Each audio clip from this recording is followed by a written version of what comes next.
Amigos do Facebook, mais uma vez estamos aqui juntos nesta tarde de domingo. Vamos trazer mais um tema interessante para a nossa meditação. Nesta oportunidade, o nosso tema é a lenda da sola Escritura. Vocês sabem que um dos temas da Reforma Protestante, entre os 5 temas abordados, um deles foi somente as Escrituras. É isso daí a expressão sola Escritura. Pois bem, naquele momento, os reformadores eles adotaram esse slogan, somente as Escrituras, com um objetivo. Qual? Combater as doutrinas e dogmas da Igreja Católica. Então o slogan somente as Escrituras, ele foi criado com esse objetivo de combater certos dogmas e tradições, práticas e doutrinas da Igreja Católica Apostólica Romana. Entre esses dogmas e doutrinas estava, por exemplo, a doutrina do purgatório, estava a questão das indulgências e outras doutrinas, outros ensinamentos. E dos reformadores, todas as igrejas que foram surgindo,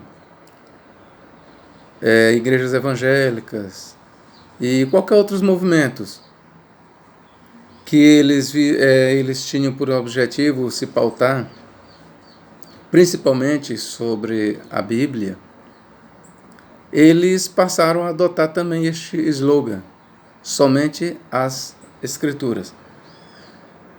Pois bem, mas todos os que adotaram este slogan, somente as Escrituras, eles sempre adotam isso tendo em vista combater algum outro ensino que ele não concorda.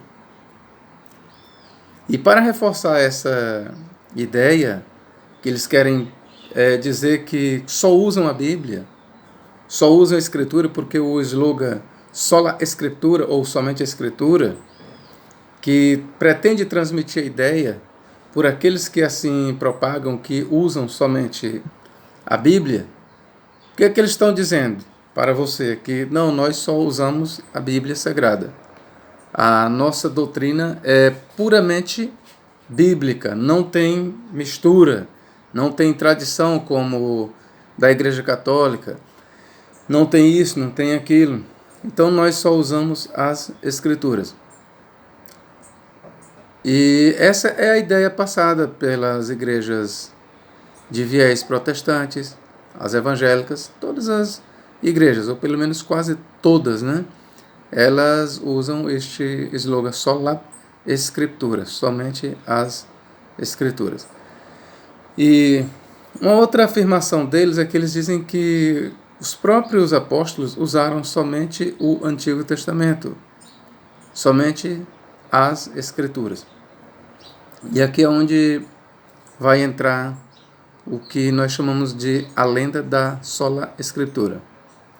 Primeiro que todo estudioso sério da Bíblia Sagrada, todo estudioso que tem um compromisso com a verdade, todo aquele que estuda os escritos sagrados com um olhar academicista, com um olhar de historiador, com um olhar desvinculado de qualquer denominação, seja qual for ela, todo aquele que se depara com os escritos sagrados e que conhece o mundo bíblico, por mundo bíblico eu quero dizer o mundo da época, 2000 anos atrás, todos aqueles que conhecem outras literaturas tão antigas quanto a Bíblia, todo aquele que conhece as crenças antigas, a conclusão óbvia que eles chegarão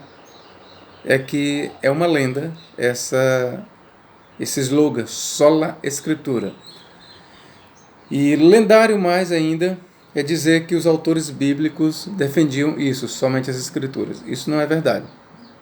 Nós vamos começar aqui, por exemplo, quando você lê em Judas, capítulo 6, e 2 Pedro 2,4, eu vou ler aqui para vocês. 2 Pedro 2,4. 2 Pedro 2,4, o que é que diz? Vamos lá. Ora, se Deus não poupou anjos quando pecaram, antes precipitando-os no inferno, os entregou a abismos de trevas, reservando-os para o juízo. O paralelo está em Judas 6. O que Pedro e Judas estão falando aqui é sobre a punição dos anjos que desobedeceram a Deus, que pecaram contra Deus.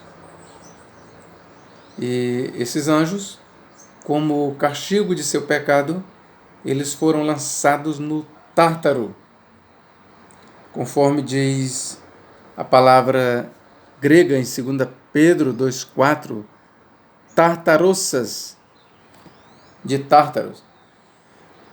E a grande questão é, você agora está se perguntando, professor Nathaniel, mas o que tem a ver essa leitura com o tema lendário, sola escritura?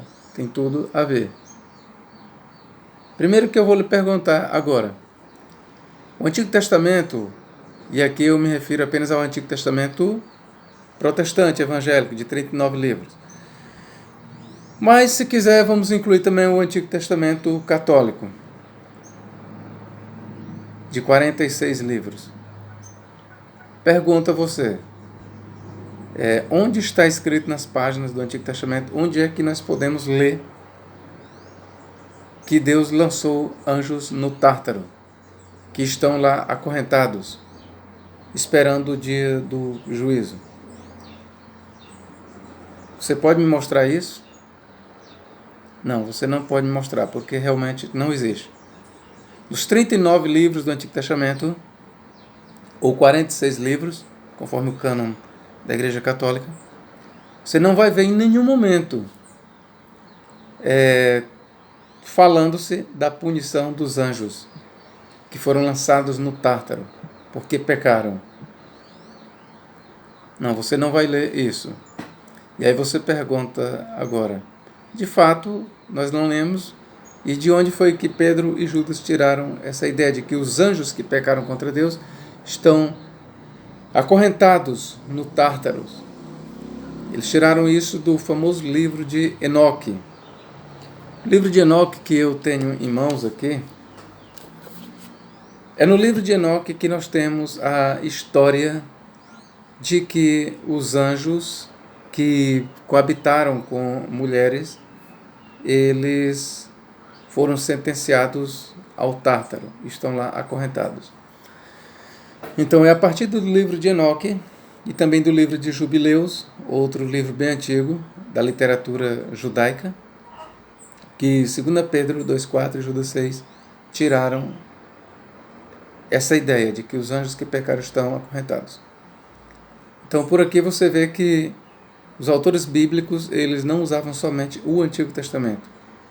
Qualquer um que conhece a literatura apocalíptica judaica, pseudepígrafo, apócrifos, como a gente chama hoje, sabe que Judas e Pedro tiraram esta imagem dos anjos acorrentados no Tártaro, não do Antigo Testamento. E também não foi uma revelação que eles tiveram. Não. Eles tiraram do livro de Enoque. Você pode ler o livro de Enoque, que lá vai falar sobre os anjos que pecaram contra, ou melhor, que pecaram contra Deus com mulheres e, como consequência, foram sentenciados, amarrados e lançados no Tártaro para aguardarem o dia do julgamento, no dia do juízo final, para serem lançados no lamaçal de fogo para serem destruídos. É isso que Enoque fala, e é daí que Judas e Pedro tiram essa ideia. Outra parte, Judas 9 diz: Mas o arcanjo Miguel, quando contendia com o diabo acerca do corpo de Moisés, não ousou pronunciar juízo de maldição, mas disse: O Senhor te repreenda. Onde você poderá ler no Antigo Testamento que o arcanjo Miguel lutou contra o diabo por causa do corpo de Moisés? Não tem. Lá no Antigo Testamento, o que nós temos é a narrativa sobre a morte e o enterro de Moisés pelo Senhor. E o texto deixa bem claro que Moisés morreu e foi sepultado num vale, e o local de sua sepultura é desconhecido. Apenas Deus sabe. Ninguém mais sabe. Então, mais do que isso você não vai encontrar. Essa ideia também de que se diz que Moisés ressuscitou é uma lenda. Ela simplesmente não procede da Bíblia Sagrada. É uma lenda adventista e de outros teólogos que defenderam, talvez antes deles, e até depois, né, influenciados por eles, porque não consultam a Bíblia Sagrada, então eles ensinam essa lenda de que Moisés ressuscitou dentre os mortos. Então aqui fique logo alerta. A Igreja Adventista ela é uma das que bate muito na tecla. A Escritura, somente as Escrituras usamos. Isso é mentira. Isso não é verdade. Ela prega uma lenda quando diz que Moisés ressuscitou. É lendário, principalmente isso na boca a partir dos Adventistas do sétimo dia. Eles se respaldam muito nos escritos de Ellen Gold White e por aí vai. Como esse não é o foco do nosso tema, não vamos aprofundar agora sobre isso. Outra coisa, você crê que o diabo foi um anjo de luz, que ele existia no céu e se rebelou contra Deus e fez a cabeça de uma terça parte dos anjos e levou esses anjos a se rebelarem contra Deus e como consequência foram expulsos do céu para a terra, caíram? Satanás e uma terça parte dos seus anjos. Você crê nisso? É isso que se ensina. Essa ideia é bastante propagada. E os que a defendem, eles nos levam para Isaías, capítulo 14, versículos 12 a 14. E lá está escrito assim: Como caíste do céu, ó estrela da manhã, filha d'alva, tu que debilitavas as nações. E tu dizias no teu coração: Eu subirei ao céu, acima das estrelas. Colocarei o meu trono acima do trono de Deus. Serei semelhante ao Altíssimo. E segue. Também nós temos Ezequiel 28, 13 a 17. Que nós temos lá sobre um paralelismo. E lá temos uma profecia semelhante. Estavas no jardim do Éden, querubim da glória. Estava adornado de todas as pedras preciosas. Perfeito era nos teus caminhos, até o dia que se achou iniquidade em ti. E aí por diante, é só vocês lerem Ezequiel 28, 13 a 17 e Isaías 14, 12 a 14. Vocês vão encontrar o que se conveniou-se a chamar de os textos que trazem sobre a origem e queda de Satanás.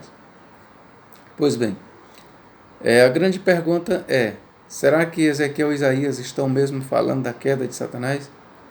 Será que Isaías e Ezequiel estão realmente dizendo ali que Satanás era um anjo de luz e caiu do céu? Será que Ezequiel está falando realmente isso? Não. No contexto de Isaías, de acordo com a visão de Isaías, que nós temos ali a queda do rei de Babilônia. A estrela da manhã, o filho da alva, o que se exaltou contra Deus, o que no seu pensamento diz: eu subirei ao céu, exaltarei o meu trono. Ali é uma referência à exaltação do rei de Babilônia. Nós sabemos que os reis de Babilônia eles se autodivinizavam, eles se consideravam deuses, assim como os faraós e outros reis da antiguidade. Eles se consideravam filhos dos deuses e muitas vezes deuses encarnados. Então, o que o texto de Isaías está trazendo ali é a exaltação do rei de Babilônia. Ali é o rei de Babilônia se exaltando e desafiando o poder de Yahvé, desafiando os judeus. E ele chegou a esta arrogância de dizer que ia exaltar o seu trono, colocar o seu trono acima do trono de Deus. Em outras palavras, ele estava dizendo que ia conquistar Jerusalém, que ia humilhar Jerusalém, que ia destruir a cidade de Jerusalém, como de fato ele fez isso, tempos depois. Como de fato o rei de Babilônia fez isso, Nabucodonosor. Mas a profecia ali em Isaías 14, precisamente nós não sabemos qual dos reis da Babilônia estava se referindo. A questão é que estava se falando da exaltação do rei de Babilônia. Isso é o que Isaías tinha em mente. E na profecia de Ezequiel, nós temos ali a exaltação do rei de Tiro. Você pode ler o capítulo todo de Ezequiel. Mas aí você pergunta para mim, professor Nathaniel, então, de onde, já que você está explicando isso, que não tem nada a ver com Lúcifer, de onde então nasce essa ideia de que Ezequiel e Isaías estão falando de Satanás? Se Isaías e Ezequiel não têm em mente a queda de Satanás, a origem queda, então como foi que se chegou a essa ideia? Porque eu cresci, aprendi até hoje, inclusive até o momento que estou ouvindo o Senhor nesse vídeo, que ali é uma referência a Satanás. Então quem foi que tirou essa ideia da cabeça? Pois bem, meus irmãos, nós temos aqui o segundo livro de Enoque, está aqui entre os livros apócrifos. O segundo livro de Enoque, deixa eu ver se eu vejo ele aqui com muita facilidade. Capítulo 29, segundo livro de Enoque, capítulo 29, diz o seguinte, capítulo 29, versículos 3 e 4, que Satanás ele se exaltou contra Deus, imaginou ser semelhante ao Altíssimo e colocar o seu trono acima do trono de Deus. Mas diz o livro de 2 Enoque que ele foi precipitado, foi derribado dos céus. Também nós temos no livro de Adão e Eva, que é mais ou menos do mesmo tempo do livro 2 Enoque, e lá tem com maiores precisões a história da queda de Satanás, e diz que ele antes era um anjo de luz e caiu do céu com 1/3 parte dos anjos. Então é do segundo livro de Enoque e é do livro de Adão e Eva, livros que foram escritos ali no primeiro século da era cristã. Eles foram escritos mais ou menos na mesma época do Novo Testamento. São desses livros aí que nasce pela primeira vez a ideia de que Isaías, principalmente Isaías capítulo 14, estava se referindo à queda de Satanás. Então eles trazem essa ideia de que Satanás era um anjo de luz e caiu com uma boa parte dos anjos, e eles têm em mente que é isso que Isaías está dizendo. Então eles estão interpretando a profecia de Isaías, mas lembre-se, não é isso que Isaías está dizendo. Então se você defende que Isaías e Ezequiel estão falando da queda de Satanás, saiba que você não está pregando o que diz a Bíblia Sagrada, você está pregando o que diz o segundo livro de Enoque e o livro de Adão e Eva. É isso que você está pregando, ainda que você não seja informado disso, mas é isso que você está ensinando. E daí eu lhe pergunto, será que você realmente vive somente as Escrituras? Será que você realmente tem um ensino que pode ser chamado sola Escritura, somente a Escritura? E aqui eu lhe digo, não. Você não prega somente as Escrituras. Quer consciente, quer de forma inconsciente, você prega o que diz outros livros. Também nós temos ainda sobre a questão para sermos mais diretos, sobre se Isaías e Ezequiel estão se referindo a Satanás, de forma interpretativa direta do texto, nós temos dois pais da igreja, que com eles nascem, com eles, guardem bem, com esses dois pais da igreja, muito famosos, é com eles que nasce a interpretação de que Isaías e Ezequiel estão falando da queda de Satanás. Quem são eles? São Orígenes e Tertuliano. Eles foram paralelos, eles viveram na mesma época, próximos. Sendo que Orígenes ele morreu, parece que em 254, e Tertuliano parece-me que em 220, 222. Mas eles eram paralelos. A questão de anos de um para o outro era pouca coisa, e eles viviam na mesma época. Orígenes era oriental, era de Alexandria, e Tertuliano ele era de Cartago. Tertuliano ocidental e Orígenes era oriental. Ambos exerceram grande influência no cristianismo. Então foi com eles que nasce a ideia de que os textos de Ezequiel e Isaías fazem referência à queda de Satanás. Nós temos também ainda um outro pai da igreja chamado Hipólito de Roma, da mesma época. Ele trouxe uma variante, ele diz que Isaías, no caso, está falando do futuro anticristo. É uma variante, mas que é inspirado por Satanás, ou seja, ele concebia a ideia ali de Isaías como fazendo uma referência à queda do anticristo no futuro. Então você vê que são ideias extracanônicas, ainda que pretendam interpretar a Bíblia Sagrada, mas você está defendendo não o que diz a Bíblia Sagrada, mas o que diz certos pais da igreja.